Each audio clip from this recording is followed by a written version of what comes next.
সন্তান আমার জন্য তাহলে পাওয়ারফুল না এখানে?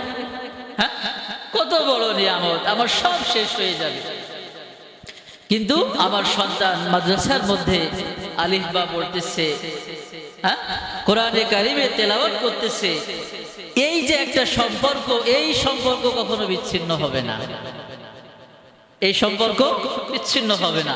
এই ক্ষমতা আজরাইল আলাইহিস সালাতু ওয়াস সালামকে আল্লাহ তাআলা দেননি। এখন আমরা ভাবি আমরা আমাদের সন্তানের প্রকৃত শুভাকাঙ্ক্ষী বা হিতাকাঙ্ক্ষী কিনা, তাকে বাহ্যিক এই যে দুনিয়াবী যে শিক্ষা আছে, এই শিক্ষা দিয়ে কিছু ফুলুস আর মাল কামাই করব, নাকি তাকে কোরআনের হাফেজ আলেম বানিয়ে। মহান মালিকের দরবারে লাখো কোটি শুকরিয়া যে তিনি আমাদেরকে দিনের এক মার্কাজ,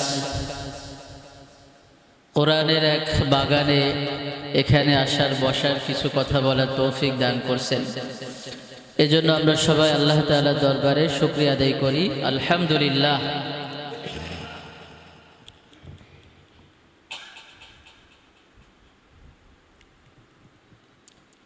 আমার প্রাণপ্রিয় ছাত্র ভাইয়েরা এবং তাদের অভিভাবক হিসেবে আপনারা যারা উপস্থিত হয়েছেন, আমি সংক্ষেপে আপনাদের উদ্দেশ্যে কিছু কথা বলবো।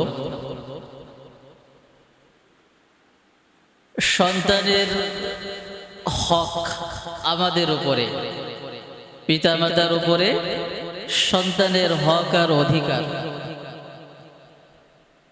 এই ব্যাপারে আমি কিছু কথা বলবো। সন্তান আমাদের নয়নের মণি, কলিজার টুকরা, নাড়ি ছেঁড়া ধন বলি আমরা। সন্তানের চেহারার দিকে তাকালে আমাদের হৃদয় শীতল হয়ে যায়, মনে একটা প্রশান্তি আসে। এই সন্তান আল্লাহর পক্ষ থেকে আমাদের প্রতি বিশেষ একটা নিয়ামত, এবং তারা আমাদের কাছে আমানত।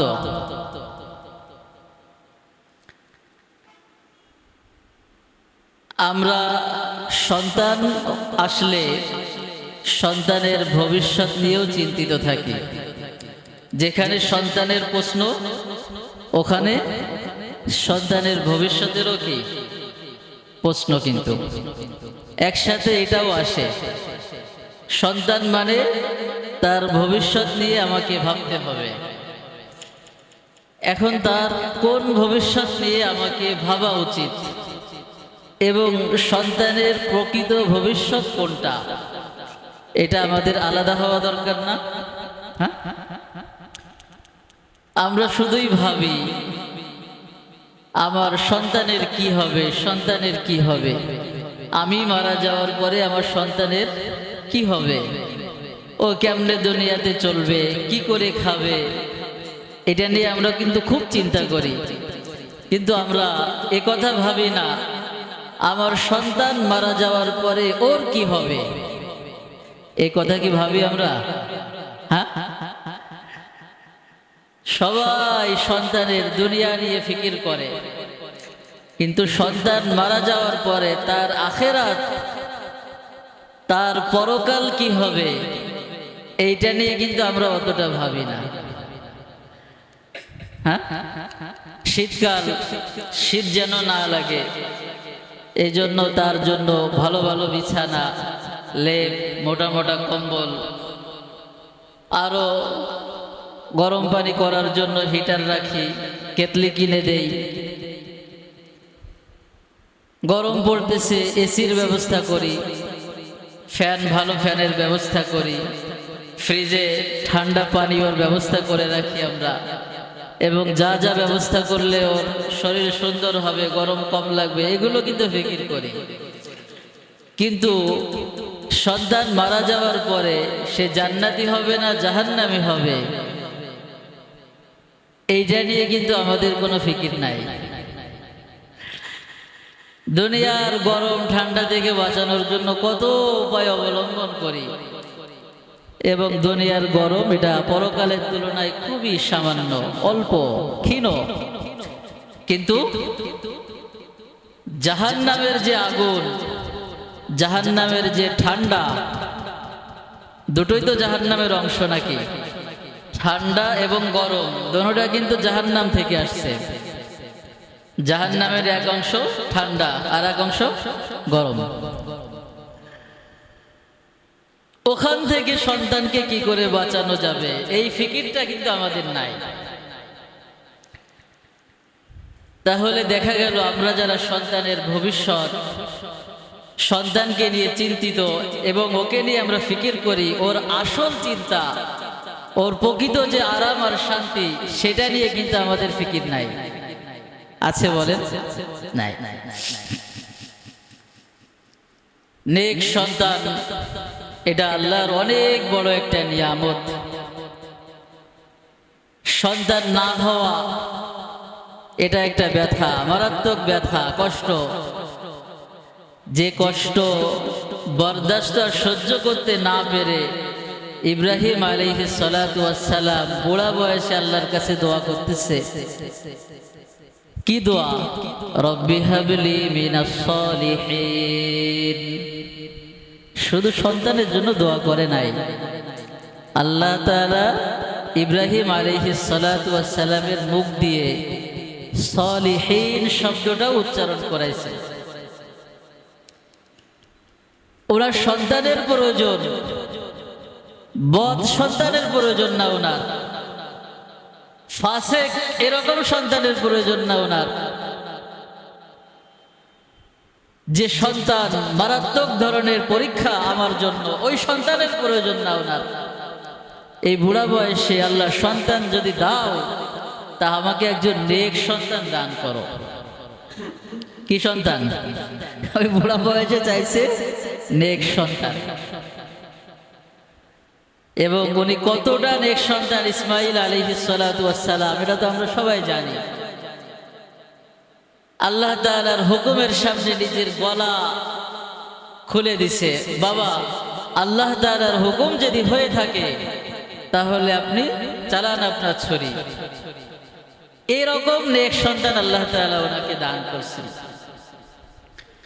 জাকারিয়া আলাইহিস সালাতু ওয়াস সালাম, ওনারও সেম অবস্থা। সূরা মারিয়ামের শুরুতে এই আলোচনা আসছে। উনি বলতেছে, আল্লাহ আমি তো বুড়া হয়ে গেছি, আমার স্ত্রী বন্ধা, আমি আশঙ্কা করছি আমার পরিবারের লোকজন, গোত্রের লোকজন আমার পরে আমার কর্তৃত্ব শেষ করে ফেলবে। কাজেই আমাকে এমন একজন সন্তান দান করুন যে হবে আপনার সন্তোষ ভাজন। ওনাদের সন্তানের প্রয়োজন ছিল বদ সন্তানের না, নেককার সন্তানের প্রয়োজন। জাকারিয়া আলাইহিস সালাতু ওয়াস সালামের দোয়া, এর ফলস্বরূপ ওনাকে আল্লাহ তাআলা ইয়াহইয়া আলাইহিস সালাতু ওয়াস সালামকে দান করছেন। ইয়াহইয়া আলাইহিস সালাতু ওয়াস সালাম আরেকজন নবী। নেক সন্তান এটা অনেক বড় নিয়ামত আল্লাহ তাআলা। আর এই নেক সন্তান এমনি এমনি হয় না।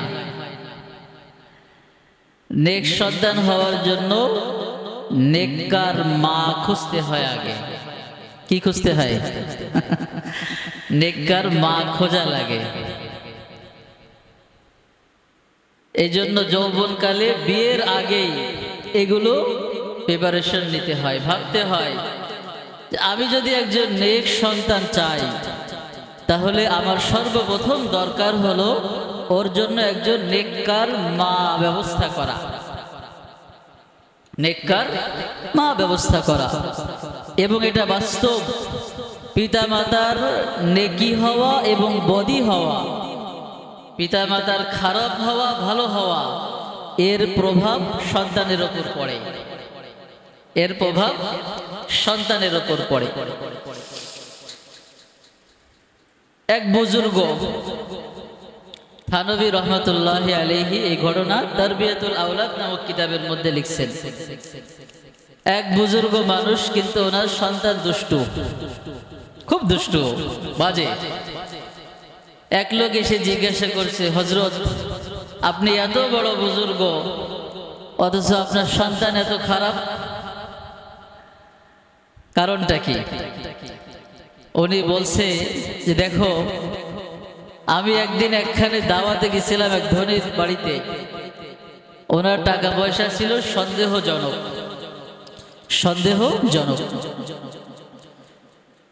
ওই খাবার খাওয়ার পরে আমার ভিতরে চাহিদা হয়েছিল, আমি একসাথে মিলিত হয়েছিলাম।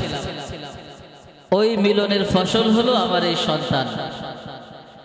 ওই যে ওখানে হারাম খাবার খাইছে, ওই হারাম খাবার খাওয়ার ফলে যে সন্তান হয়েছে, ওই সন্তানটা বদকার হয়ে গেছে।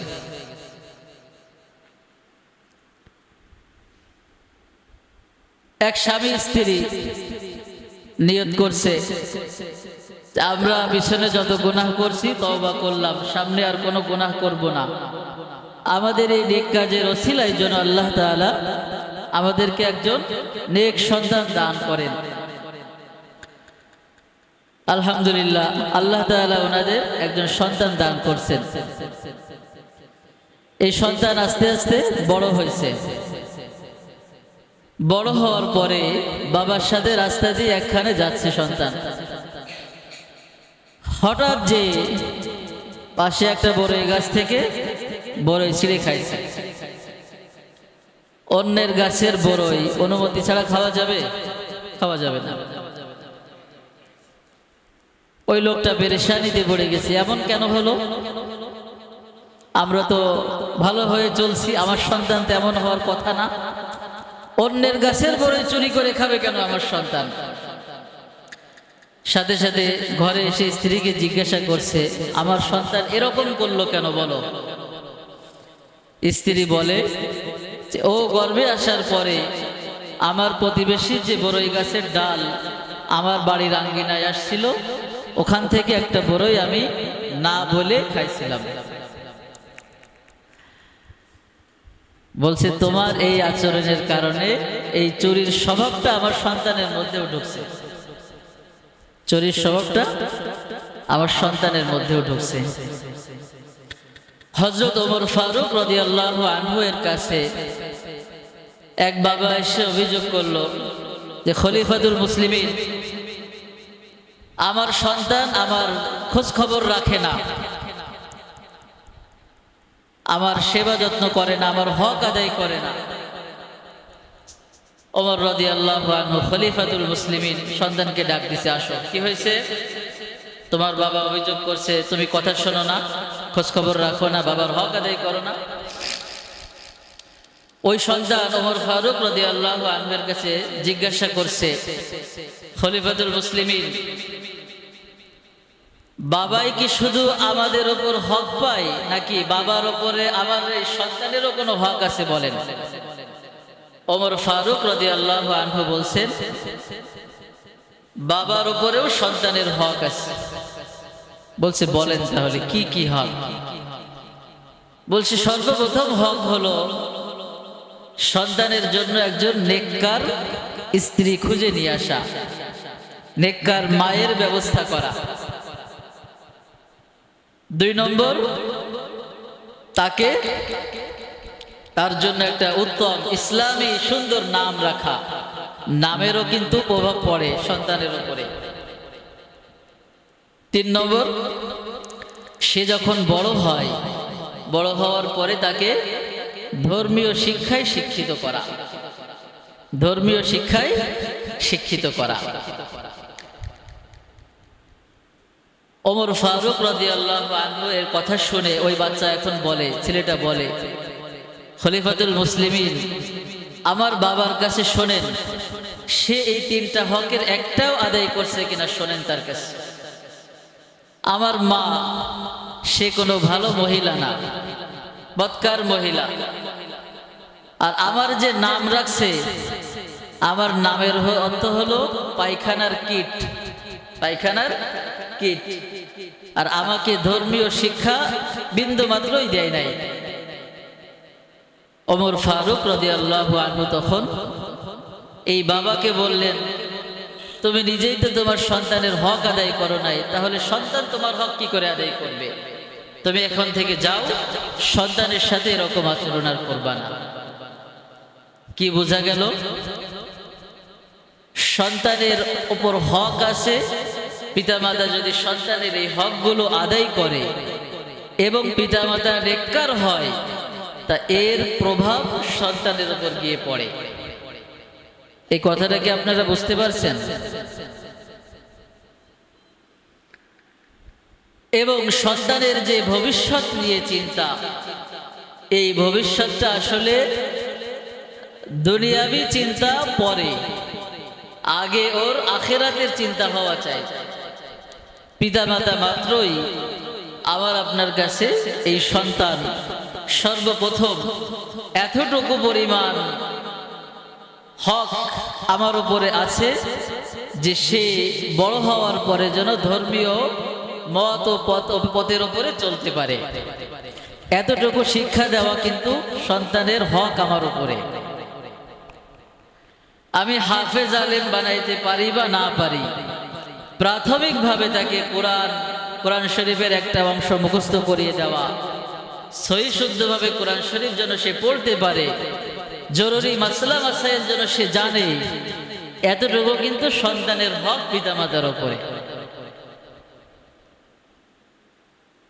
এরপরে তার দুনিয়াবি জীবন যাপন করার জন্য যে কারিগরি শিক্ষা আছে সেটা এর পরে গিয়ে হবে। অতটুকু পরিমাণ এলেম অর্জন হয়ে যাওয়ার পরে আমি আমার সন্তানকে ডাক্তার বানাই, ইঞ্জিনিয়ার বানাই, এতে কিন্তু কোনো সমস্যা নাই, এতে কিন্তু কোনো সমস্যা নাই। কিন্তু আগে ওর কি ফিকির? দিনের ফিকিরটা আগে হওয়া চাই, এবং এটাই হলো সন্তানের প্রকৃত ভবিষ্যৎ। এটাই কি সন্তানের প্রকৃত ভবিষ্যৎ।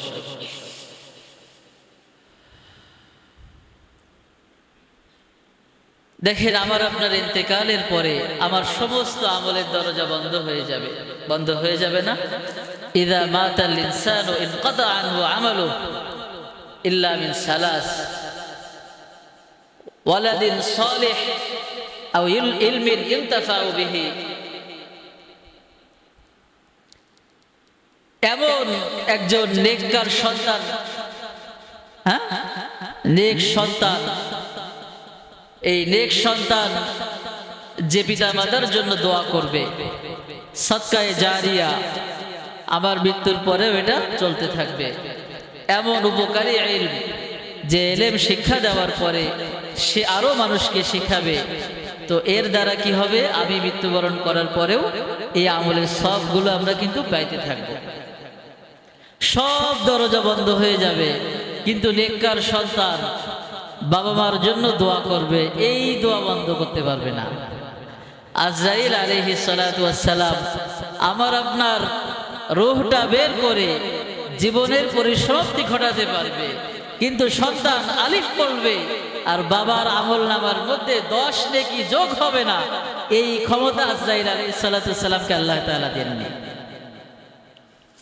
সন্তান আমার জন্য তাহলে পাওয়ারফুল না? এখানে কত বড় নিয়ামত, আমার সব শেষ হয়ে যাবে, কিন্তু আমার সন্তান মাদ্রাসার মধ্যে আলিফ বা পড়তেছে, কোরআনে কারিমে তেলাওয়াত করতেছে, এই যে একটা সম্পর্ক, এই সম্পর্ক কখনো বিচ্ছিন্ন হবে না, এই সম্পর্ক বিচ্ছিন্ন হবে না।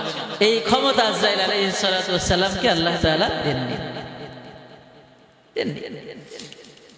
এখন আমরা ভাবি আমরা আমাদের সন্তানের প্রকৃত শুভাকাঙ্ক্ষী বা হিতাকাঙ্ক্ষী কিনা।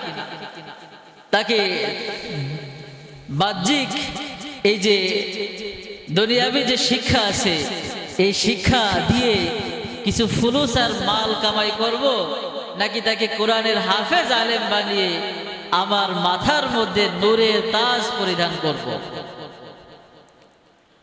আমার সন্তান ইঞ্জিনিয়ার হলে মোটা অঙ্কের টাকা পাবে, সে বাড়ি করবে, গাড়ি করবে, দুনিয়ার ভোগ বিলাস করতে পারবে। এটা হতেও পারে, নাও হতে পারে। সে বড় ইঞ্জিনিয়ার হতেও পারে, নাও পারে। আবার হওয়ার পরে আপনার খোঁজ খবর নিতেও পারে, নাও পারে। বরঞ্চ বেশিরভাগ ক্ষেত্রে খোঁজ খবর না নেওয়াটাই বেশি হচ্ছে। তাহলে দুনিয়াবি শিক্ষা দিলে ওর ভবিষ্যৎটা অনেকটাই অনিশ্চিত, আমার ভবিষ্যৎটাও কি অনেকটাই অনিশ্চিত।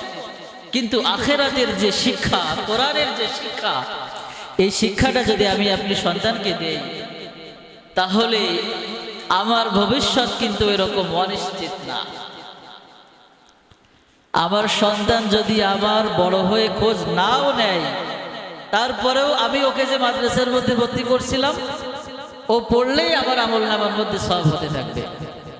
কাজে এই প্রজেক্টে কোনো লস নেই, এই ব্যবসার মধ্যে কোনো কি নেই, লসের কোনো সুযোগ নাই, এখানে কোনো লস নাই। এই জন্য আমরা এটার কদর করি। আমাদের সন্তানরা যারা এখানে পড়ে, এটাকে কদর করা চায়, এটাকে নিয়ামত মনে করা চায় এবং এই শিক্ষার মূল্যায়ন করা চাই। আমরা তো আজকে কোরআনী শিক্ষার মূল্যায়নও করতে জানি না। কিরকম মূল্যায়ন? আশরাফ আলী থানভী আবু হানিফা রহমাতুল্লাহি আলাইহি, 4 ইমামের একজন, সবচাইতে বড় ইমাম, সবচাইতে বড় ফকিহ, সবচাইতে বড় মুহাদ্দিস, মুফতি আবু হানিফা রহমাতুল্লাহি আলাইহি, ওনার কাছে কোরআনের শিক্ষা মূল্যায়ন দেখে। ওনার সন্তান যেদিন কোরআনের সবক আরম্ভ করছে, কোরআনের সবক আরম্ভ করছে, ওই দিন উনি ওই সন্তানের শিক্ষকের কাছে এক মত অনুযায়ী 500 দিরহাম, আর এক মত অনুযায়ী 1000 দিরহাম। 1000 দিরহাম মানে কি? 1000 রূপার টাকা, দিনার না, দিরহাম। 1000 রূপার টাকা, বর্তমানে ধরেন কয়েক লক্ষ টাকা। সেটা যেদিন সন্তান সবক শুরু করছে, ওই দিন উস্তাদের খেদমতে উনি 500 দিরহাম অথবা 1000 দিরহাম, আর যেদিন সূরা ফাতিহা শুরু করছে, ওই দিন আবার 500 দিরহাম উস্তাদের খেদমতে পেশ করে বলছে, ওয়াল্লাহি লাউ কানা মা'না আকসারা মিন যালিকা লাদাফানাহু ইলাইকা তাযীমান লিল কুরআন। আল্লাহর কসম, আল্লাহর কসম করে বলতেছি, যদি আমি আবু হানিফার কাছে আরো বেশি টাকা থাকতো, তা আমি কোরআনের সম্মানে আপনি উস্তাদের কাছে আরো বেশি পেশ করে দিতাম। কোথায় আছি আমরা? হ্যাঁ, ওনারা কোরআনের মূল্যায়ন বুঝতেন। আশরাফ আলী থানভী রহমতুল্লাহি আলাইহি, যার কথা বাদ দিয়ে আমরা চলতে পারি না। ওলামায়ে কেরাম যার কিতাব না দেখে চলতে পারে না। এই আশরাফ আলী থানভী রহমতুল্লাহি আলাইহি ওনার জীবদ্দশায় 1500-এরও বেশি কিতাব লিখে গেছে। আমাদের বড় বড় ওলামায়ে কেরাম কোনো মাসালা, কোনো বিষয়ে আটকে গেলে এই থানভীর কিতাব দেখতে বলে। থানভী এমনি এমনি হয় নাই। এই থানভী রহমতুল্লাহি আলাইহি যেদিন হাফেজ হয়েছে, ওনার বাবা গোটা দেওবন্দ এলাকা মহিষ জবাই করে খাওয়াই দিছে। আমার সন্তান কোরআনের হাফেজ হয়েছে, কোরআনের সম্মান এটা। পুরা দেওবন্দ এলাকা, মনে করেন এই ধর্মগঞ্জ এলাকা, পুরা এলাকা, হ্যাঁ, এরকম মহিষ জবাই করে করে মানুষকে দাওয়াত করে খাওয়াইছে। আমার সন্তান হাফেজ হয়ে গেছে। এটা হলো কোরআনের মূল্যায়ন। কোরআনের কি মূল্যায়ন? আরো সৌভাগ্য, আমার সন্তান যদি হাফেজ আলেম হয়ে যায়। আমার নবী হাফেজ ছিলেন। আমার নবী কি ছিলেন? হাফেজ ছিলেন। আবু বকর রাদিয়াল্লাহু আনহু হাফেজ ছিলেন। ওমর রাদিয়াল্লাহু আনহু হাফেজ ছিলেন। আলী রাদিয়াল্লাহু আনহু হাফেজ ছিলেন। হযরত যায়েদ বিন সাবিত হাফেজ ছিলেন। আব্দুল্লাহ ইবনে মাসউদ রাদিয়াল্লাহু আনহু হাফেজ ছিলেন। কাজেই আমার সন্তান যদি আজকে হাফেজ হয়ে যায়, তাহলে আমাদের সন্তান তার তালিকাও কাদের মধ্যে? ওই নবীদের কাতারের মধ্যে চলে গেল, সাহাবায়ে কেরামের কাতারের মধ্যে চলে গেল। এটা কি কম সৌভাগ্যের? হ্যাঁ, এটা কিন্তু কম সৌভাগ্যের না। হ্যাঁ, আর কোরআন যদি আমরা জানি, ইমাম আবু হানিফা রহমতুল্লাহি, শাফিঈ রহমতুল্লাহি আলাইহি, ওনারা কোরআন জানতেন বলেই প্রত্যেক রমজানে 2 খতম করে কোরআন শরীফ খতম করতেন। প্রত্যেক রমজানে 60 খতম কোরআন শরীফ খতম দিতেন। 60 খতম, দিনে 1 খতম, রাতে 1 খতম। আমাদের আকাবির বুজুর্গানে দিন এরকম ছিলেন। এই যে শাইখুল হাদিস জাকারিয়া কান্দলভি রহমতুল্লাহি আলাইহি, হ্যাঁ, এই তাবলীগের যে কাজ যেখান থেকে আসছে, ওনাদের খানদান অনেক বড় খানদান ছিল, অনেক উঁচু খানদান। ওটা ওনার জীবনীতে আছে এটা, যে উনিও প্রত্যেক রমজানে 62 খতম দিতেন কোরআন শরীফ। কয় খতম? 62টা খতম দিতেন। দিনে 1 খতম, রাতে 1 খতম, আর তারাবির মধ্যে আরো 2 খতম দিতেন। এইভাবে তারাবি। তো এটা আমাদের সন্তানরা যখন হাফেজ আলেম হবে, আসলে এটা আমাদের জন্য বিশাল বড় একটা সৌভাগ্যের ব্যাপার, অনেক বড় সাআদাতের ব্যাপার। হ্যাঁ, এটা আমি কিছু বললাম, আমি তো এখনো হাদিসগুলো আপনাদের শোনাইতে পারি নাই। হ্যাঁ, হাদিসগুলো এখনো কি হাদিসের আলোচনা শুরু হয় নাই। হাফেজ হলে তার কি ফজিলাত, তার পিতামাতার কি ফজিলাত। এই জন্য আমরা যারা সন্তানকে মাদ্রাসার মধ্যে দিতে পারছি, হাদিস শরীফের মধ্যে আল্লাহ রাসূল সাল্লাল্লাহু আলাইহি ওয়াসাল্লাম ইরশাদ করেন, মা নাহালা ওয়ালিদুন ওয়ালাদাহু আফযালা মিন আদাবিন হাসান। পিতামাতা সন্তানকে যত শিক্ষা দেয়, এর মধ্যে উত্তম আদব অপেক্ষা আর কোনো শিক্ষা নাই। উত্তম আদব, উত্তম শিক্ষা এই কোরআনের শিক্ষা, এই কোরআনের শিক্ষা। এর চাইতে উত্তম কোন শিক্ষা দুনিয়াতে নাই। কু আনফুসাকুম ওয়া আহলিকুম নারা। আল্লাহ তাআলা কি বলতেছেন? তোমরা নিজেদেরকে এবং নিজের পরিবারকে জাহান্নাম থেকে বাঁচাও, জাহান্নাম থেকে বাঁচাও। এই জন্য আমাদের এই ফিকির করা দরকার না ভাই? আপনারা যারা হয়তো আপনাদের প্রত্যেকেরই সন্তান এখানে পড়ে মনে হয় না, আপনারা, আমি মনে করি আপনারা অত্যন্ত সৌভাগ্যবান একজন মানুষ। সৌভাগ্যবান এটা এমনি এমনি বলতেছি না, আপনার সন্তানকে স্বয়ং আল্লাহ তাআলা এই কোরআনের কাজের জন্য নির্বাচন করে নিয়ে আসছে।